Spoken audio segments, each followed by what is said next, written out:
आशाताई बुचके म्हणजे कार्यकर्त्यातून नेता झालेलं एक कर्तृत्ववान आणि सामर्थ्यशाली नेतृत्व. ते होणं सहजासहजी कोणालाही शक्य होत नाही. पुन्हा पुन्हा सांगितलंय, राजघराण्याचा कोणताही वारसा नसताना सुद्धा आपण स्वतः कार्यकर्त्यातून नेतृत्व करून नेता झालेलो आहे. म्हणूनच हजारो कार्यकर्त्यांना नेता बनवण्याचं हे प्रोडक्शन मशीन आहे. Production machine. लोक कार्यकर्त्यांना फक्त सतरंजा उचलायला कामाला आणतात, पण आशाताई बुचके बरोबर असणाऱ्या प्रत्येक कार्यकर्त्याला बरोबरीने पुढे जाण्याची संधी देते. एका महिलेचा तिच्या अस्तित्वाचं खच्चीकरण करून तुला त्या पायऱ्यांवर चढून शिखर गाठायचं होतं. पण लक्षात ठेव, वारकरी संप्रदायाची भूमी आहे. ज्याच्यासाठी खड्डा खणतो त्याच्यात आपणच जाऊन पडतो.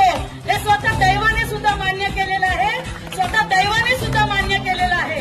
पुन्हा पुन्हा परीक्षा घेऊ नका. पुन्हा पुन्हा अग्नीची परीक्षा घेऊ नका. पुन्हा पुन्हा